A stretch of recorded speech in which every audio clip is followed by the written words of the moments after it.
১৯৪৭ সালে দেশভাগ হওয়ার পর থেকে যত গুরুত্বপূর্ণ ঘটনা ঘটেছে তার মধ্যে ১৯৫৭ সালের কাকমারি সম্মেলন অন্যতম।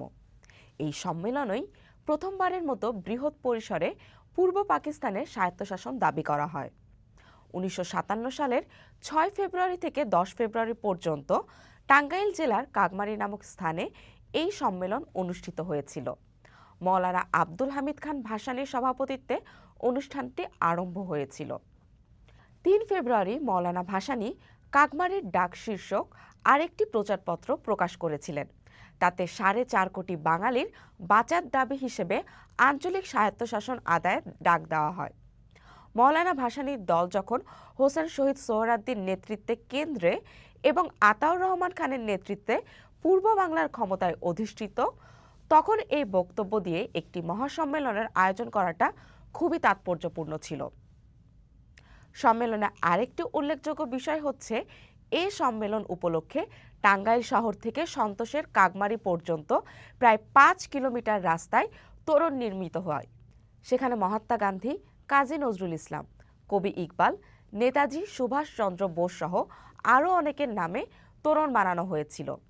এভাবে ৫১টি তোরণের নামকরণ করেছিলেন মওলানা ভাসানী। সর্বশেষ তোরণটি ছিল মোহাম্মদ আলী জিন্নার নামে।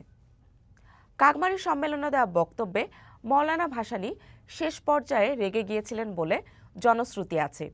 তিনি নাকি শহীদ সোহরাওয়ার্দীকে লক্ষ্য করে বলেছিলেন, শহীদ, তুমি আজ আমাকে পাক মার্কিন সামরিক চুক্তি সমর্থন করতে বলছো।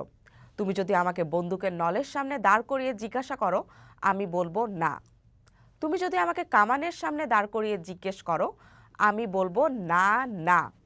তুমি আমাকে যদি আমার কবরে গিয়েও জিজ্ঞেস করো, সেখান থেকে আমি চিৎকার করে বলবো না না। এই সভায় মওলানা ভাসানী তার বক্তৃতায় অন্যান্য বিষয়ের মধ্যে বলেন, পাকিস্তানের কেন্দ্রীয় শাসকেরা যদি পূর্ব বাংলা শোষণ করতে থাকেন, তাহলে পূর্ববঙ্গের মানুষ তাদের বিদায় জানাতে বাধ্য হবে। এছাড়া কাকমারি সম্মেলনে ভাসানী পাক মার্কিন সামরিক চুক্তি বাতিলের দাবি জানিয়েছিলেন। প্রধানমন্ত্রী হোসেন শহীদ সোহরাওয়ার্দী সেই দাবি প্রত্যাখ্যান করেছিলেন। এই ইস্যু আর আরও সাংগঠনিক নানা কারণে পরে আওয়ামী লীগ থেকেই পদত্যাগ করেছিলেন ভাসানী। ওই বছরই তার নেতৃত্বে ঢাকার রূপমহল সিনেমা হলে ন্যাশনাল আওয়ামী পার্টি ন্যাপ গঠিত হয়। ন্যাপ প্রতিষ্ঠার মাধ্যমে ভাসানী প্রকাশ্যে বামপন্থী রাজনীতির সাথে জড়িয়ে পড়েছিলেন এবং এরপর থেকে সবসময় বামধারার রাজনীতির সাথেই সংশ্লিষ্ট ছিলেন তিনি।